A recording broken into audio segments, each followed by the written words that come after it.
Next ITCZ, एक line लिखें, ITCZ एक लाइन लिखेंगे, अंत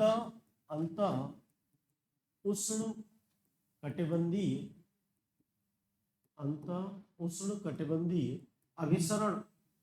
अभिसरण क्षेत्र, इंटरट्रॉपिकल कन्वर्जेंस जोन, अंत उष्ण कटिबंधीय अभिसरण क्षेत्र ITCZ।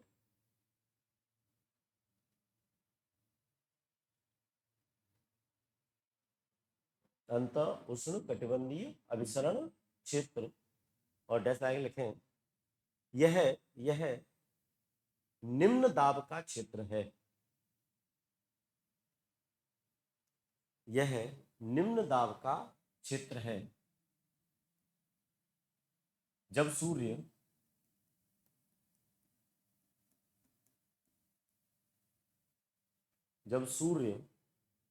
भूमध्य रेखा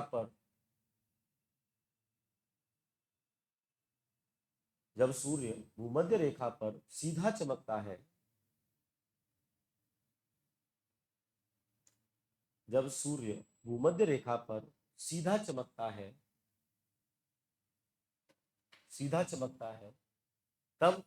तब ITCZ, तब भूमध्य रेखा पर सीधा चमकता है, तब ITCZ भूमध्य रेखा के आसपास, तब ITCZ भूमध्य रेखा के आसपास स्थित होता है, तब ITCZ भूमध्य रेखा के आसपास स्थित होता है।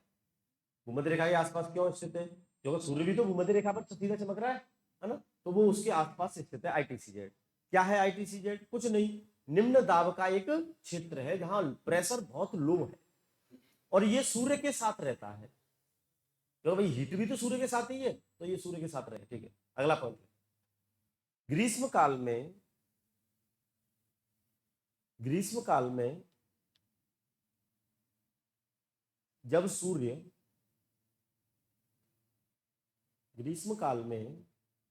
जब सूर्य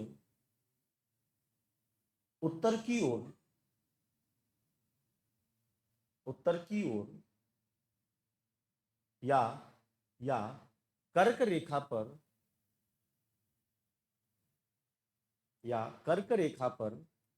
सीधा चमकता है,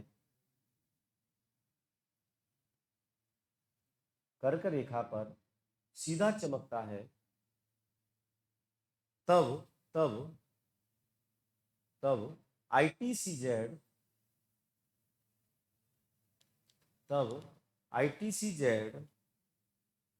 भारत के उत्तर में, तब ITCZ भारत के उत्तर में होता है, भारत के उत्तर में होता है। और भारत दक्षिणी गोलार्ध की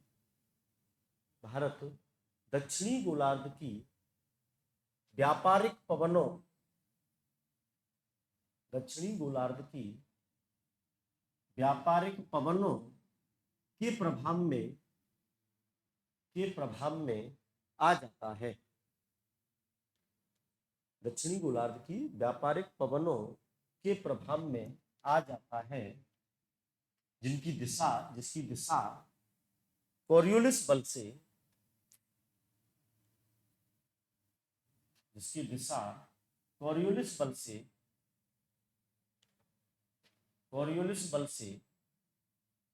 दक्षिण पश्चिम से,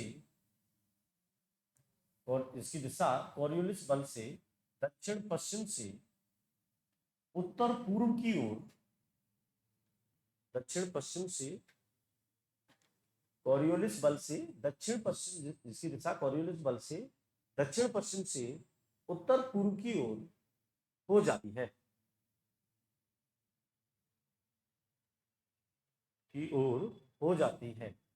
इस प्रकार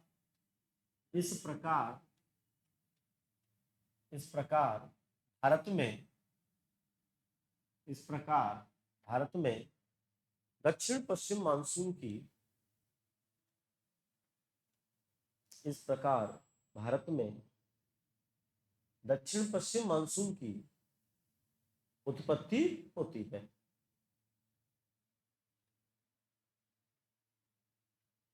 दक्षिण पश्चिम मानसून की उत्पत्ति होती है। लास्ट पॉइंट,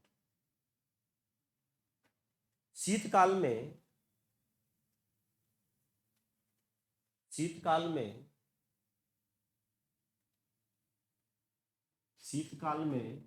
सूर्य के दक्षिणायन होने से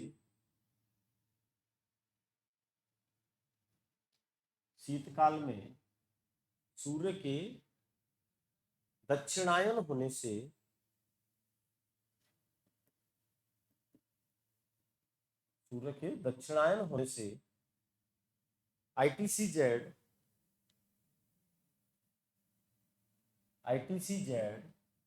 भारत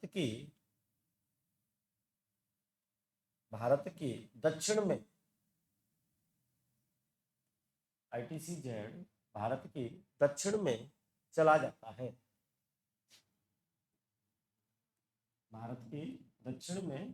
चला जाता है। फलस्वरूप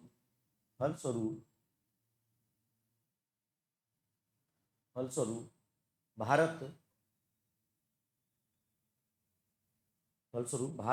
उत्तरी गोलार्ध की व्यापारिक पवनों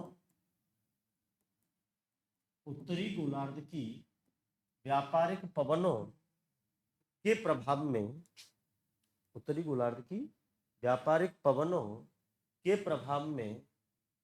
आ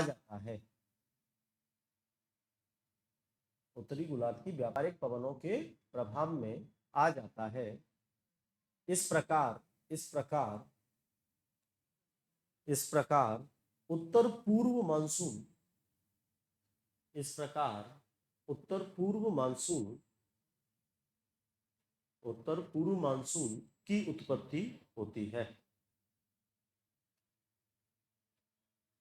पूर्व मानसून की उत्पत्ति होती है। पेन बंद करेंगे, 2 लाइन में समझ लेना। ग्रीष्मकाल है ना, सूर्य ग्रीष्मकाल में बोलो कहां मिलेगा? कर्क रेखा पर। भाई भारत में ग्रीष्मकाल है तो सूर्य ग्रीष्मकाल में कहां मिलेगा? कर्क रेखा पर। तो ITCZ भी कहां चला जाएगा? कर्क रेखा के पास, यानी भारत के उत्तर में।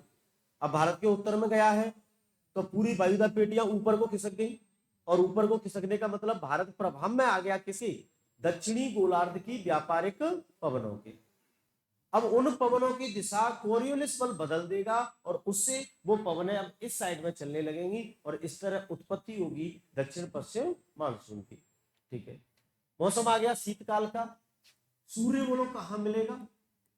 भाई या तो भूमध्य रेखा पर मिलेगा या कर्क रेखा पर मिलेगा, और ITCZ भी उसी के साथ जाएगा।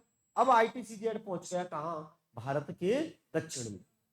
पहुंच गया, वायुदा पेटियां वहां की वहीं शिफ्ट हो गई। जब वहीं शिफ्ट हुई तो अब भारत प्रभाव में आ गया किसके? उत्तरी गोलार्ध की व्यापारिक पवनों के, और इस प्रकार उत्पत्ति हुई उत्तर पूर्व मानसून की। ठीक है, तो इसने जो तापीय सिद्धांत था उससे अलग बताया, और ITCZ को जोड़ते हुए और सूर्य को जोड़ते हुए। लेकिन प्रॉब्लम फिर वही बनी गई। क्या और भी कोई कारक है जो इसको प्रभावित करता है? तब फिर आता है अभिनव सिद्धांत, और अभिनव सिद्धांत में 2-3 बातें और करते हैं, मुन्ने और समझेंगे, है ना, फिर आगे बढ़े। लिखे नंबर 3 अभिनव सिद्धांत।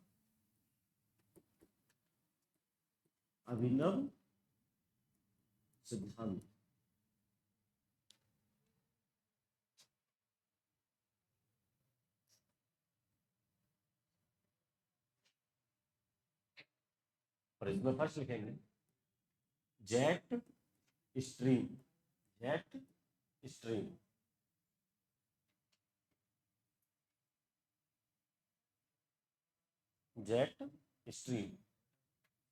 है ना। अभिनव सिद्धांत में कुछ और चीजों को बताया गया, वो एक एक करके देखते हैं। जेट स्ट्रीम, और जेट स्ट्रीम में एक लाइन लिखे, ऊपरी क्षोभ मंडल में ऊपरी क्षोभ मंडल में तीव्रता से बहने वाली पछुआ पवनें हैं। ऊपरी क्षोभ मंडल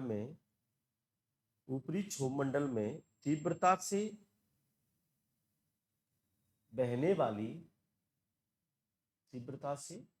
वाली पछुआ पवनें हैं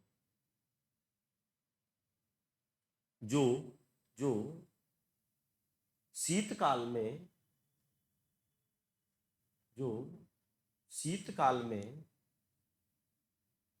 ITCZ के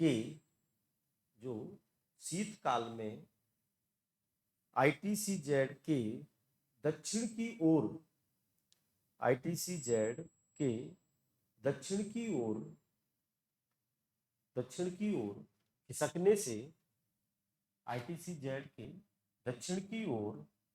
खिसकने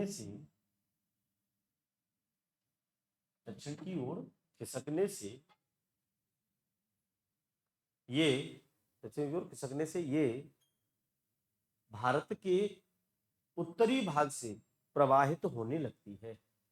ये भारत के उत्तरी भाग से प्रवाहित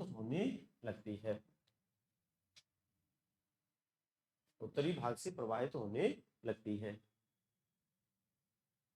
जिसकी दक्षिणी शाखा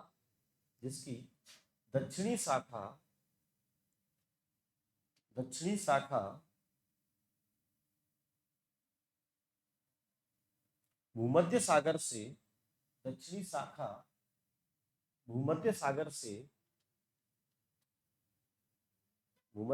से जलवाष्प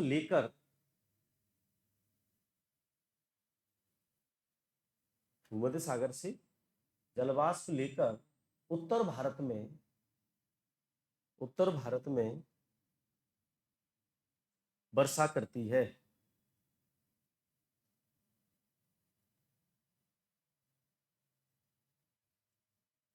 जिसे भूमध्य सागरीय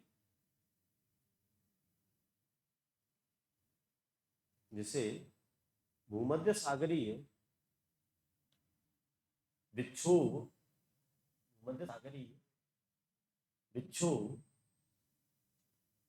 या भूमध्य सागरीय पछुआ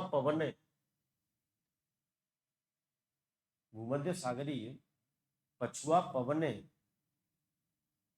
कहते हैं।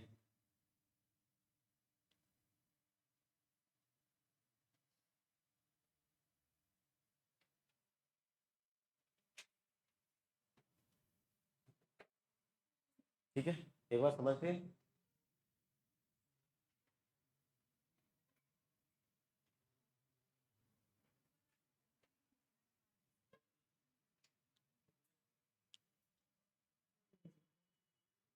क्या देखें? कहा देखें? अच्छा,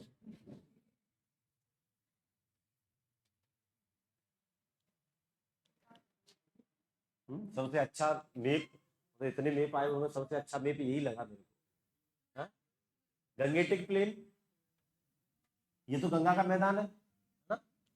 ये तिब्बत का पठार, तिब्बतन प्लेट्यू है ना? ये है सब ट्रॉपिकल वेस्टर्न जेट स्ट्रीम है ना? ये है जेट स्ट्रीम। ध्यान दिए तो बहुत अच्छा समझ में आएगा यार, बहुत अच्छा समझ में आएगा, एक बार इधर देखें। अच्छा, जेट स्ट्रीम क्या है ना? पहले अपने लिखा क्या है? जेट स्ट्रीम एक्चुअली क्षोभ मंडल में ऊंचाई पर चलने वाली पछुआ पवनें, और पछुआ पवनें का मतलब ये पश्चिम दिशा से चलेंगी, किधर की ओर? पूरब की ओर। भाई पछुआ पूर्वैया पूर्व से चलेंगी, पछुआ पश्चिम से चलेंगे, है नहीं? तो ये क्षोभ मंडल में ऊंचाई पर चलती हैं और पश्चिम से पूर्व दिशा की ओर चलती है। मतलब ये जो है ना, ये डायरेक्शन दिखाई गई है, ये जेट स्ट्रीम है। अब शीतकाल में क्या होगा? ध्यान दिए नहीं, शीतकाल में क्या होगा? सूर्य चला गया दक्षिण में, और सूर्य चला गया तो इसके बिना तो ये जाता नहीं, ITCZ भी चला गया दक्षिण में, अब ITCZ दक्षिण में चला गया तो पूरा विंड सिस्टम जो था वो नीचे की ओर शिफ्ट हो गया, नीचे की ओर शिफ्ट हुआ, उसके साथ ही शिफ्ट हो गया जेट स्ट्रीम थोड़ा सा नीचे की ओर, और जैसे ही नीचे की ओर शिफ्ट हुआ बीच में यहाँ आ गया तिब्बत का पठार और हिमालय, और उससे टकराकर ये दो भागों में बट गए। एक तो हो गई इसकी उत्तरी शाखा और एक हो गई दक्षिणी शाखा। तो जेट स्ट्रीम की जो दक्षिणी शाखा है वो भारत के उत्तरी भाग में होकर के निकल गई, और अगर आप बर्ड मैप में देखेंगे तो यहाँ है भूमध्य सागर, और ये जेट स्ट्रीम भूमध्य सागर के ऊपर होकर गुजर के आया है, वहां से इसने जलवाष्प को लिया है, और जब ये भारत में होकर गुजरेगा तो भारत के उत्तरी भाग में यहाँ वर्षा करेगा। इसको भूमध्य सागरीय विक्षोभ, पश्चिमी विक्षोभ या पछुआ पवने या मावट इसको कहा जाता है। और ये कौन से मौसम में हो रही है बोलो? शीतकाल में। क्यों? क्योंकि ITCZ कहां चला गया है? दक्षिण में चला गया, उससे जेट स्ट्रीम भारत के ऊपर आ गया। अब ग्रीष्म काल में क्या होगा? ITCZ ऊपर चला जाएगा, जेट स्ट्रीम भारत से और ऊपर चला गया, फिर वो कोई मतलब वाली बात रहेगी, है ना। तो शीतकाल में ये जो थर्ड मानसून है वो जेट स्ट्रीम की वजह से इस तरह से उत्पन्न होता है। ठीक है, एक बार जो लिखा है एक बार पढ़ेंगे।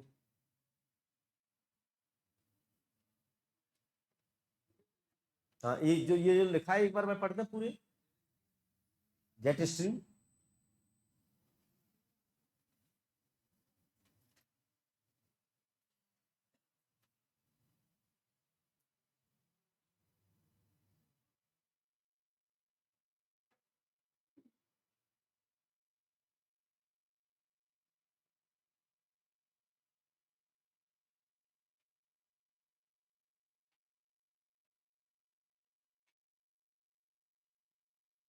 पढ़ लिया?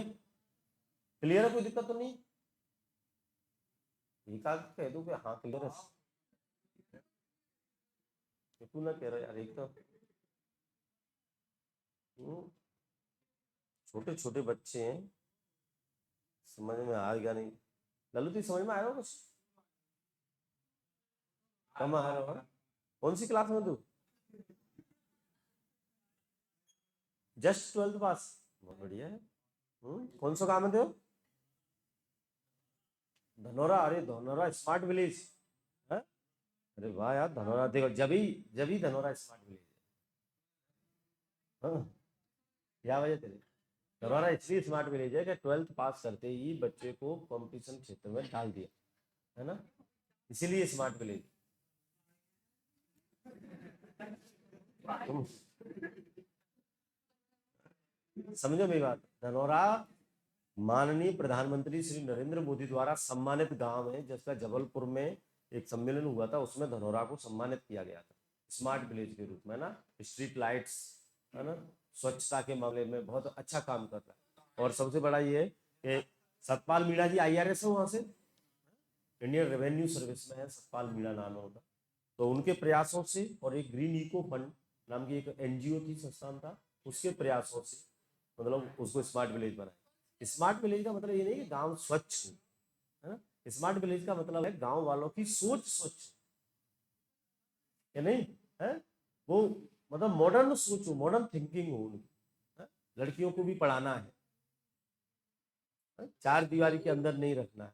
वो पढ़े, बच्चों को पढ़ाना है, उनको अच्छी से चले, ये मॉडर्न थिंकिंग। ठीक है, बहुत बढ़िया। पर ये जितना आप समझ में तो समझना चाहिए तू, है ना, एकदम। ये बाड़ी बाड़ी पे जाते अपन तो वो वहां बोर्ड भी लगा हुआ है, स्मार्ट विलेज ऐसा करके, एरो का निशान है। हाँ हाँ, वो जहाँ से भी जाता हूँ। वीडियो तो खराब है वो, तो वीडियो तो कम मतलब पर होना ना, पर कोई बात ना। अच्छा, ये क्लियर है? ठीक है, एक लाइन और लिख के जाए, खत्म करा ना, एक लाइन और लिखे। ग्रीष्म काल में, ग्रीष्म काल में, ग्रीष्म काल में, ग्रीष्म काल में ITCZ, ग्रीष्म काल में ITCZ के उत्तर की ओर, भाई ITCZ उत्तर को ही तो जाएगा। ग्रीष्म काल में ITCZ के उत्तर की ओर खिसकने से, खिसकने से पश्चिमी जेट स्ट्रीम, पश्चिमी जेट स्ट्रीम की की दक्षिणी शाखा, पश्चिमी जेट स्ट्रीम की दक्षिणी शाखा कमजोर हो जाती है। पश्चिमी जेट स्ट्रीम की दक्षिणी शाखा कमजोर हो जाती है और तिब्बत तिब्बत पठार पर वायु के आरोहण, तिब्बत पठार पर वायु के आरोहण, तिब्बत पठार पर वायु के से आरोहण से पूर्वी जेट स्ट्रीम, एक और नई समस्या है, आरोहण से पूर्वी जेट स्ट्रीम की उत्पत्ति होती है। पूर्वी जेट स्ट्रीम की उत्पत्ति होती है। पूर्वी जेट स्ट्रीम की उत्पत्ति होती है। अगला पॉइंट लिखा जाओ। पूर्वी जेट स्ट्रीम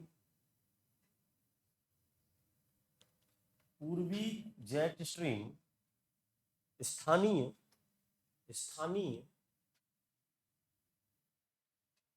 पूर्वी जेट स्ट्रीम स्थानीय पवन है जो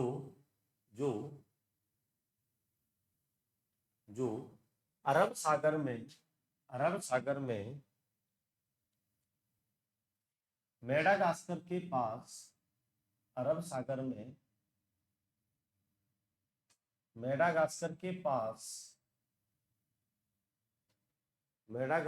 पास वायु के अवरोहण, मेडागास्कर के पास वायु के अवरोहण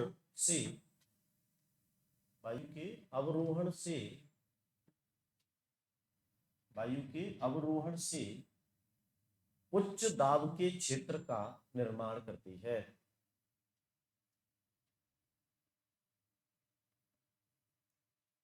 उच्च दाब के क्षेत्र का निर्माण करती है,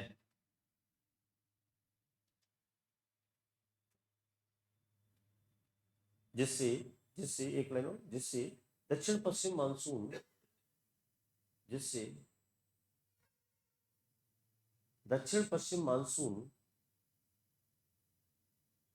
की उत्पत्ति होती है। दक्षिण पश्चिम मानसून की उत्पत्ति होती है। जरा इसको समझेंगे ना। अच्छा, एक चीज देखो, जेट स्ट्रीम अभी समझ में आएगा पूरा। इधर देखो, दो प्रकार के हैं, पश्चिमी जेट स्ट्रीम और पूर्वी जेट स्ट्रीम। ठीक है, ध्यान दिए। अच्छा, जेट स्ट्रीम क्या है? जेट स्ट्रीम भारत के उत्तर में भूमंडल की ऊंचाई पर चलने वाली हवाएं हैं जो पश्चिम दिशा से पूर्व की ओर चलती है। ठीक है, कहाँ? जैसे ये इंडिया है तो लगभग यहां इस तरह से प्रवाहित हो, ये है अपना जेट स्ट्रीम। पश्चिमी जेट स्ट्रीम क्यों कह रहे हैं? क्योंकि पश्चिम दिशा से उत्पत्ति हुई है और वायु की या पवन का नामकरण उसकी उत्पत्ति से किया जाता है।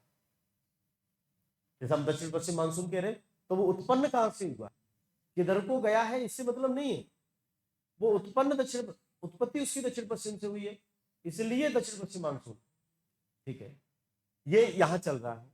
अब हुआ क्या कि मान लो शीतकाल का मौसम आया, शीतकाल का मौसम में आईटीसी जेट चला गया भारत के दक्षिण में, और उसकी वजह से ये जो जेट स्ट्रीम था, पश्चिमी जेट स्ट्रीम, वो थोड़ा नीचे की ओर शिफ्ट हो गया।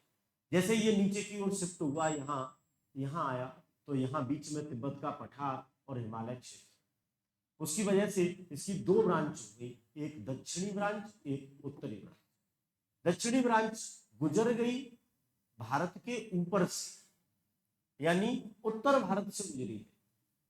और चूंकि ये पश्चिम से आया है तो यहाँ भूमध्य सागर में उठे चक्रवातों से इसने जलवाष्प को ग्रहण कर लिया है, और वो जलवाष्प से लदी हुई हवाएं शीतकाल में जब उत्तर भारत के ऊपर से गुजरेंगी तो यहाँ बारिश करेंगी इस एरिया। और ये मावट, पश्चिमी विक्षोभ या भूमध्य सागरीय चक्रवातों से होने वाली वर्षा कहलाती है, जो शीतकाल में होती है और केवल उत्तर भारत में होती है। तो शीतकाल में दो जगह बारिश हुई, एक तो कोरोमंडल तट पर और एक उत्तर भारत में, लेकिन दोनों अलग अलग मानसूनों से हुई है। कोरोमंडल तट पर जो वर्षा हुई है वो उत्तर पूर्व मानसून से हुई है, और उत्तर भारत में जो वर्षा हुई है वो भूमध्य सागरीय विक्षोभों से हुई है, जिसको पश्चिमी जेट स्ट्रीम भारत तक लेकर आया है। इतनी बात क्लियर? अभी आओ देख, अब मान लो गर्मी का मौसम आया, आईटीसी जेट चला गया यहाँ, आईटीसी जेट उत्तर में पहुंच गया।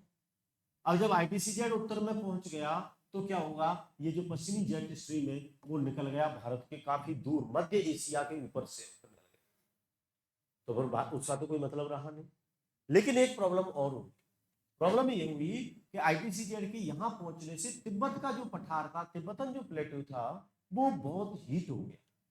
हीट हो गया तो यहाँ की वायु, ध्यान देना, यहाँ की वायु ऊपर उठ गई। भाई गर्म होगी वायु तो ऊपर उठाएगी नहीं उठाएगी, वायु ऊपर उठी, इसको हम बोलेंगे वायु का क्या हुआ, आरोहण। अब वायु ऊपर उठी, जब वायु ऊपर उठी तब ये वायु इस तरह से, इस तरह ऊपर ही भूमंडल में ऊंचाई पर ये वायु इस तरह से प्रवाहित हुई यहां, इसको कहा गया पूर्वी जेट स्ट्रीम। और जो स्थानीय है केवल इधर ही इतने इतने एरिया में ही चलेगा, ठीक है। पूर्वी जेट स्ट्रीम की उत्पत्ति होगी। अब पूर्वी जेट स्ट्रीम की हवाएं जब क्षोभ मंडल पर पहुंची, क्षोभ मंडल में ऊंचाई पर पहुंची, वहां पर टेम्परेचर क्या होता है, कम होता है। भाई जैसे जैसे हम सतह से ऊपर जाएंगे टेम्परेचर कम होगा, टेम्परेचर कम होगा, हवाएं ठंडी होंगी। जब हवाएं ठंडी होंगी तब वो हवाएं कहाँ, नीचे बैठेंगी, और ये हवाएं अरब सागर में मेडागास्कर के पास ये हवाएं नीचे बैठ गई, और इसे कहेंगे हम वायु का क्या हो गया, अवरोहण हो गया। और जब हवाएं नीचे बैठेंगी तब ये क्षेत्र बन जाएगा क्या, HP, और जहां से हवाएं ऊपर उठेंगी वो क्षेत्र बन जाएगा क्या, LP। अब ये भूमंडल में ऊंचाई पर हो रहा है ये सब, लेकिन यहाँ HP बन गया, यहाँ LP बन गया। अब धरातल पर पवनें जो चलेंगी उनकी दिशा ये होगी, और इस तरह उत्पत्ति होगी दक्षिण पश्चिम मानसून। ठीक है, सही बात है कि नहीं है?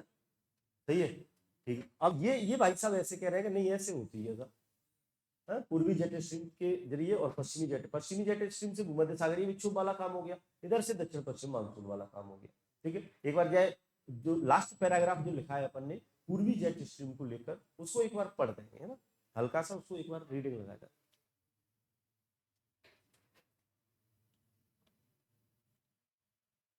नेक्स्ट एक बार पढ़ दें, एल नीनो, एल नीनो और ला नीनो।